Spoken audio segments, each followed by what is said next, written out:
Ladies and gentlemen, welcome back to another episode of the My Tribe Podcast. We are here today. So grateful for you to come here. So grateful that you're tuning in. We are talking about a comfort-driven world. Man, how much we have grown and we've evolved into this comfort-driven world where we used to live in shacks and, we can go all the way to the extreme of the hunters and gatherers and things of that nature. And now we live in little boxes stacked on top of other little boxes called condos. And there's condo boards. And regardless, what I want to talk about today is the essence of how the concept of living in a comfort-driven world has guided us in the right direction, but it's also swung way too far, and it's been a disservice to us. And I'm sure you have an idea where I'm going here, but I want to give my perspective here, and I also want to, I want to relate to some of the things that I covered in the last episode, in the sense of being driven by shame to not do the things that we shouldn't do. Why we're not acting, it's because of the big S. Yeah. Well, that big S is the same thing that is keeping you from doing your work, keeping you from doing what you want to do. Well, that same S is what should be driving you.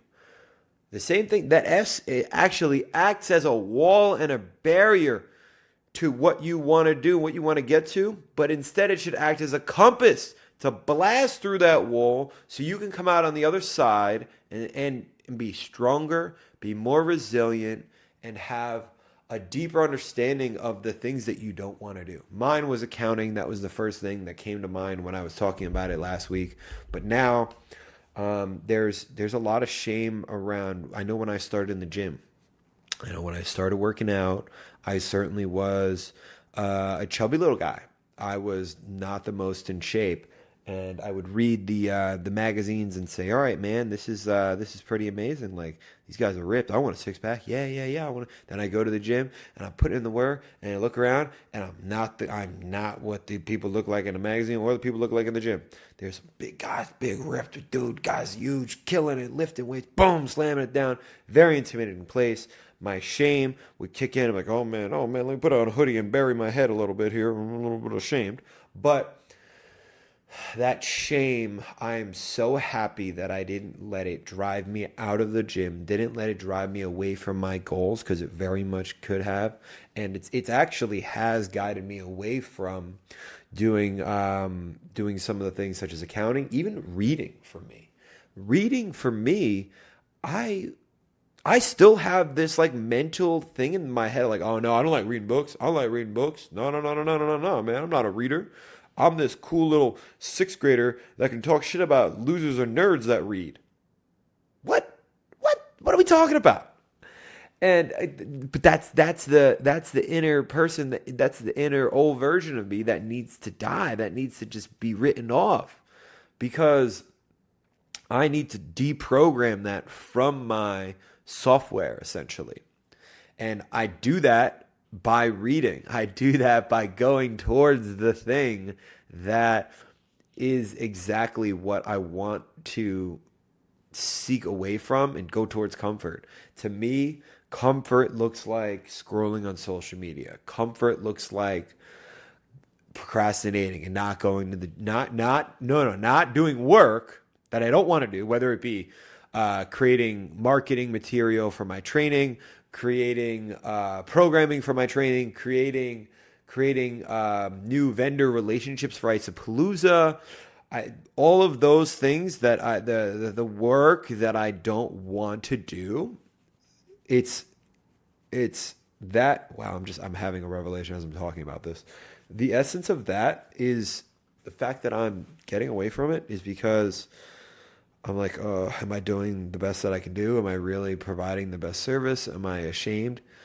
Just, stop feeling ashamed. Stop comparing yourself to other people. This is innate to me here. And just put the reps in. Because the more I program, the better I'm going to get at programming. The more that I get on social media and create marketing materials, the more that I write copy, the better I'm going to get at copy. The more that I do a rep in front of an episode of a podcast, the better I'm going to get. The better I'm going to build this backdrop. All of it. It's going to get better and better and better and better and better. Essence of what brings us here today. We got a new addition to the crib, y'all. All right, so what I want to bring to y'all today is this. We're going to get back to shame and letting that be your compass. But what I want to do is introduce you guys a little bit to this right here. This is something that's really important to me.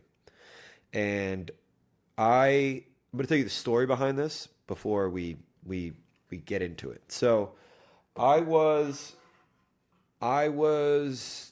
at a green market marketing my training services, and I had a girl approach me. She said, "Hey, I want to run a marathon. I want to do a triathlon.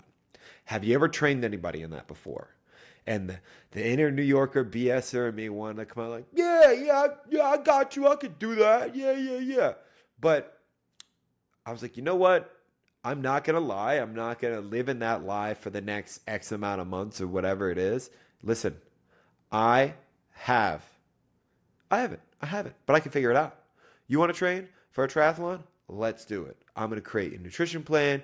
We're going to get a training plan. We're going to go and we're going to run. We're going to swim. We're going to bike together. We're going to do this whole thing. We got this. Let's do it. So, and I went, wrote the program, trained with her. And as I'm training with this person, I'm like, wow, this is really inspiring. This person committed to a triathlon. Going to do it on what was the date here? There's no date on this, but some date. And it was this year, actually. And they were going to do it this day. It was the springtime of this year, early spring. So I was like, wow, that's so inspiring. You know what I'm going to do? I'm going to do it. I'm going to do it too. I'm going to do a cold turkey. I'm going to see what kind of shape I'm in my life right here, right now. And this will tell me if I need to do more work, less work, where I'm at with the essence of I wanted to see, use it as gauge, the mile marker, how in shape I am. Can I do a triathlon at the drop of a hat? So I did. And again, I was doing it just to have fun. I thought I was going to be able to run it with her. And she had 3 other friends doing it. So I was like, oh, this is going to be fun. We'll all jump in the water together. We'll all go biking together. And we'll all run and finish the line. We'll be able to talk and do the whole thing the whole time. That was my head, the envisioning in my mind that we'll all do it all together. Not knowing that the essence of the age-old saying of run your race. Everybody runs their own race.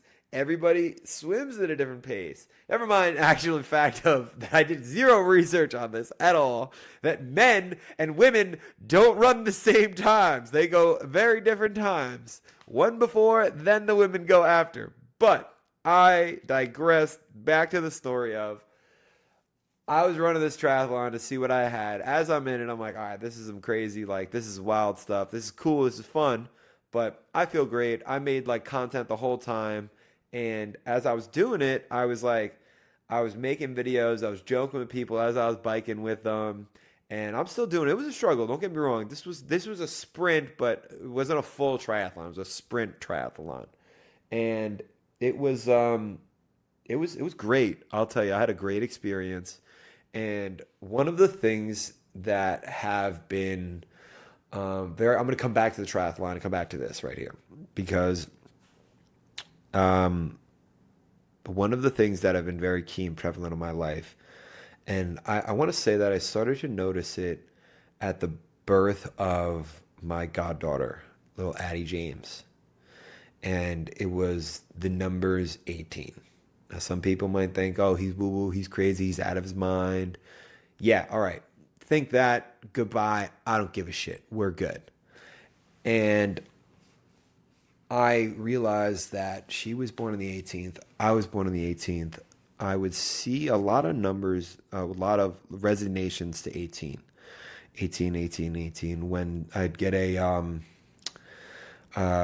prevalent, the date when I left New York City, when I was supposed to quit my job. When you want to get woo woo, when I meditated, I prayed. I said, God, when do you want me to quit my job? When do you want me to leave? This probably was a $20,000 question I was asking, and the answer was clear as day, November 18th. Mind you, the fact that it was a $20,000 question was because it was either before Christmas or after Christmas. And the building even asked me, said, listen, are you willing to stay on through Christmas? We know you want to quit. We know you want to go and do whatever you want to do. We know you've lost your mind, but are you willing to stay through Christmas? And I knew that if I would leave before Christmas, I'd burn a bridge. I would feel that I would lose that money in tips, lose the bonus that I was supposed to get. Cha-ching, cha-ching, cha-ching. Probably would help me down the road, but you know what? That right there was God's question of like, are you committed? Are you committed to this journey? And my answer was yeah. Yeah, November 18th. Everything was packed up, moved out of there. I woke up on November 18th at my parents' house in Jersey. I went for a bike ride. I was looking out on the water. It was one of the most beautiful mornings of my entire life. That was November 18th of 2021. Now we're here in 2024. And again, going back to, I guess, yeah, Eddie wasn't even born then. So, okay, started before then. Excuse me. The essence of 18. And I even named my cats Uno and Ocho. They make 18. That's just, listen, yeah, I'm a little bit crazy. I'm a little bit out of my mind, but you know what? That's fine. That isn't for you. Good. Goodbye. Peace. See you later. Fine. Good. Turn off now. Not? We're still here. Love it. We're going to move along. But back to this. So now, mind you, again, this was a triathlon to see if I can do it. I was not trying to break any kind of records. I actually was running and I saw my client and I turned around and I like running this way. I turned around. I was like, hey, let's do an in-game interview. Let's interview each. I'm going to interview you. I want to see how you're doing. How you feeling? How you doing? And da-da-da-da-da. It was a fun day. I paid a good amount of money to run that race. I'm going to run it my way. I'm going to run it and have some fun with it. So as I was doing that, I finished the race and I got to the end and I was eating Domino's pizza. I was calling my brother, like, yo, Mike, they got Domino's over here, bro. They must have known you. They must have knew you were coming. I heard you set this down when I was doing my triathlon, bro. So I finished and then I waited for my client to finish. We finished. Hey, congratulations. It was awesome. It was amazing. And then she's like, oh, I want to go see my time. And I'm like, time? What? Oh, wait, I guess, yeah, people are timing this thing. That's the essence of why people run a triathlon. It's the same distance, but they want to get shorter times every time. So I'm like, okay, cool. And now that you guys have a little bit of backstory of A and B, this guy here is my time receipt. I looked up at the board and I saw I finished in 1 hour, 18 minutes, and 18 seconds. I didn't believe it. Actually, you know what? That moment I did. It was the biggest smile that came across my face, and I'm like, and it was just like the biggest wink from God. Like, yep, you're exactly where you need to be. You're on your journey. You're doing exactly what you should be doing. And I literally have the paper to prove it. And I'm so blessed. And this isn't, a PR. This isn't any of that. This is the essence that I know that I'm divinely guided. It's above me. It's past me at this point. And this to me truly is the physical evidence that it is there. It's beyond me. So that's why this is going to be added to the room. Yeah, man, that's the essence of this guy here. And I do want to keep going here because I want to cover the essence of, I would say, not so much back to the shame is the compass. Shame being the compass guiding me to where I know I need to go. And I think, part of that was like swimming and the thing. And like, all right, man, swimming and biking. I'm not good at, and running. I wasn't doing no run clubs and nothing of that nature. So those are three things that I'm definitely not strong in, by any facet of the word. And just blessed to I was blessed to have overcome that shame. And that wasn't even me. That was a client that approached me that inspired me to do it. That wasn't even my inspiration to do it. It was theirs. It was them. They inspired me to do it. So that's man, shame. Letting shame guide you instead of letting shame block you from achieving your goals. That's the essence of what we want to cover. That's the essence of what we want to do. The takeaway from today. That's what I want to be. One of the takeaways is letting shame guide you. And another, along with that takeaway, and this is something a mentor recently asked me to do, and it was to write a letter to my old self, and write a letter, to my old self, but it's more so as an enemy of my old self. A letter to the version of me that would have been drastically uncomfortable to do this. Some things in that letter, it's just like a letter to your enemy, right? And it's a letter to somebody that fired you, right? He said, I want you to write 3 letters, 3 to 5 letters. Pick some enemies out there and have one of them be the old version of yourself. So I guess some of this episode I want to get into some of the things that I would say to my old self. What does that letter to my old self say? And do I take a negative route where it's self-depreciation? Oh, you lazy sack of shit. You non-believing in yourself ass person. Like, nah, bro. I'm not gonna do that. I might write it in my letter just to look at it, maybe burn it, but you know what? I think I'm gonna take today to instead give advice to my old self. What do I want to receive from me in the future? Like, what does my previous self need to hear? If he could hear this recording, if I could send this, boom, in the mail back to myself when I was 12 years old, suffering. What did I need to hear, man? And I actually listened to a TED Talk today, and the guy was talking about the concept of how he grew up, and he was a chubby guy. He got made fun of for being fat. He had a tough high school career, and I know that my grade school career was a little tough like that. I know, man. Y'all want a vulnerable moment? Y'all want some shame right now? We're coming to you.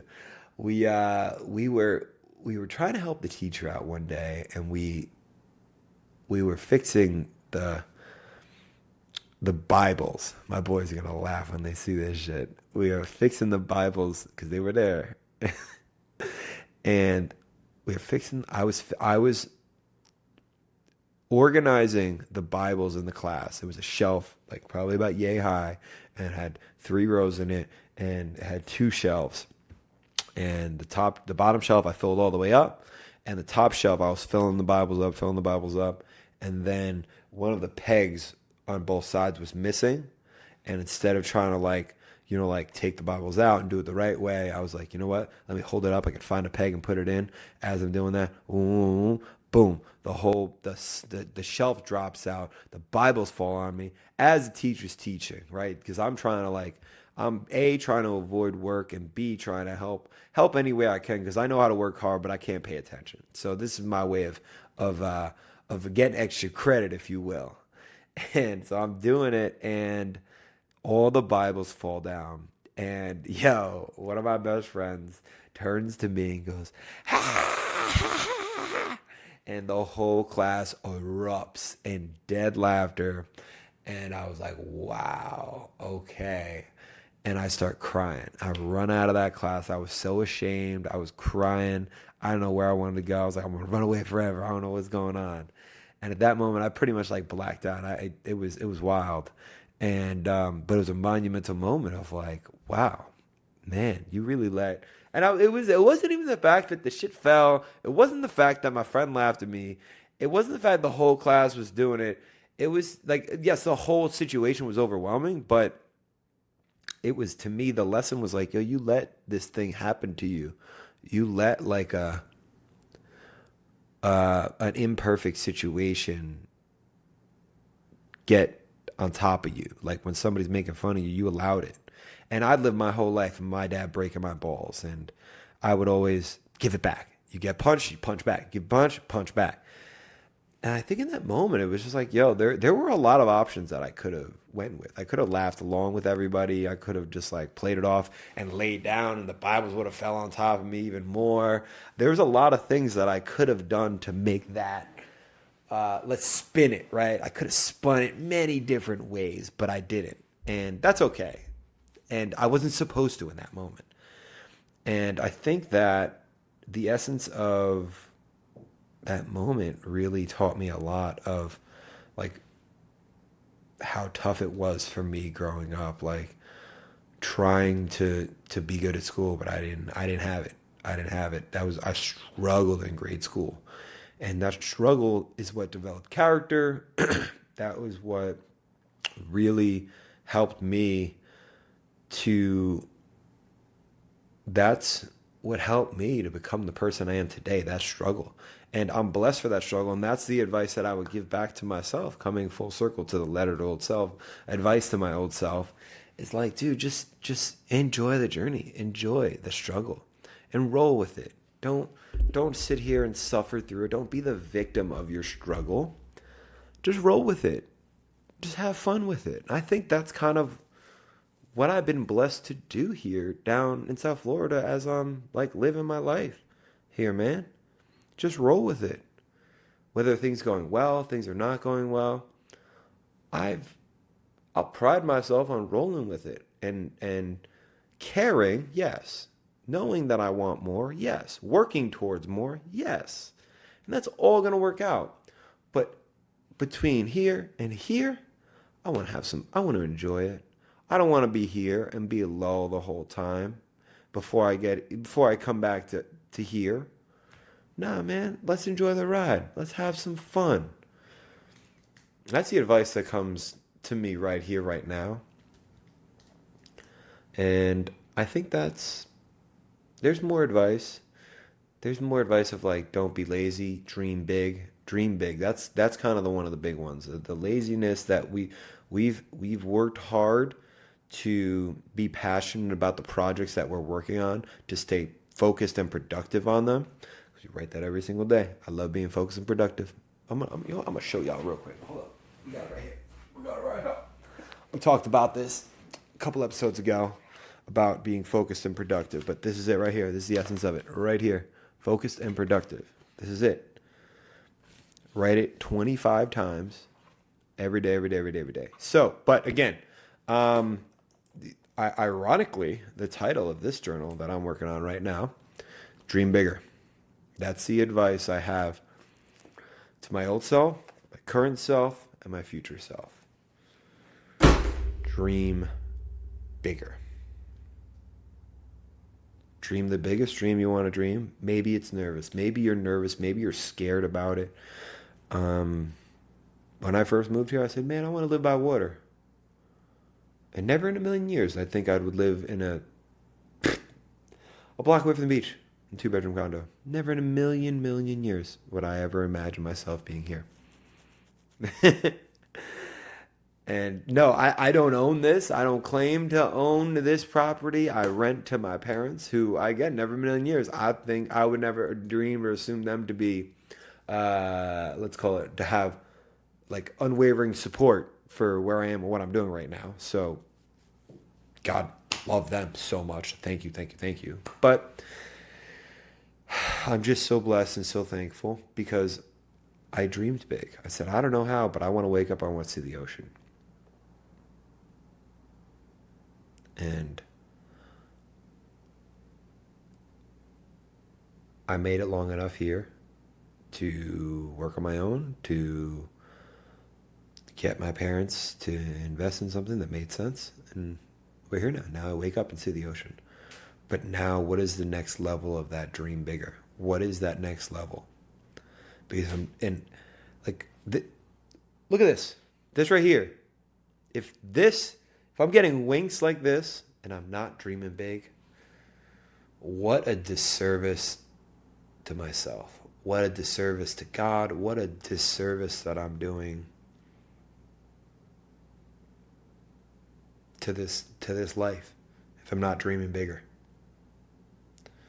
And I'm not worried about the middle. I'm not worried about who I need to get for me to get from A to B. No.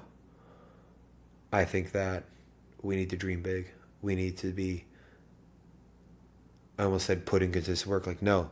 Consistent work is a part of it. Consistent work that's it. That's just the essence of it. I'm not worried about that. That is just going to come. That is a part of me at this point because we're focused and productive. But am I dreaming big enough so that, let's call it, there's a break. Everybody gets their break, right? What does that break feel like? What does that break look like? Everyone, I've read The Secret.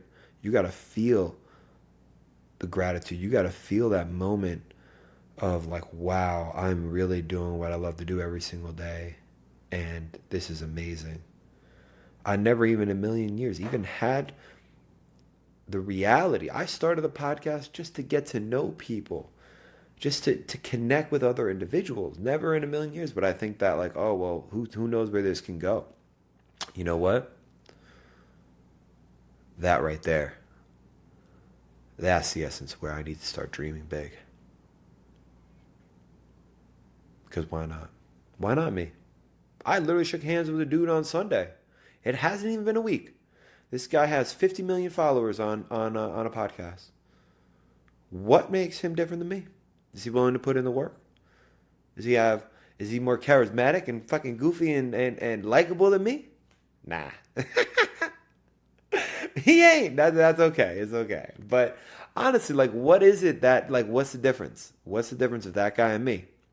He's willing to believe in himself. He's willing to dream big enough. He's willing to ask that much of himself. To say, you know what? Yeah, I have 50 million subscribers on my podcast. That's me. That's who I am. What I do. It's what it is. It's like, hell yeah, bro. Good for you. Not hell yeah. Awesome. I'm really happy for you. Let's go. So that's the essence of the new journal. That's the essence of the advice to my old self. That's the essence of 2025. Dream big. Thank you all so much for tuning in. I want to know where you're not dreaming big. What is the area of life where you need to dream big? And that right there, something just came to mind. Something literally just came to mind. And I'm going to challenge you to write it in the comments. What is that? What is it? No, don't be, oh, I'm ashamed to put it in there. No, write that shit in there right fucking now. Put it in there. Don't look at me. Write that shit. What is it that you're not dreaming big enough about? You don't even have to have a fucking a whole thing, right? If it Corvette, boom, put it there. I don't know which one I want. Cool, great, awesome. Just list it, speak it, write it, put it into existence. I'm gonna challenge you right now to put it in the motherfucking comments. Put it there. Health, wealth, abundance, whatever it is, put it down. If you can't do that right now, don't ever watch another one of my podcasts. That's it right there. Put it down. Put it in this.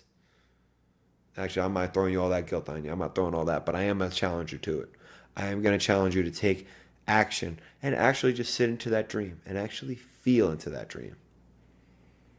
Thank you so very much, each and every one of you, to my millions and millions of followers,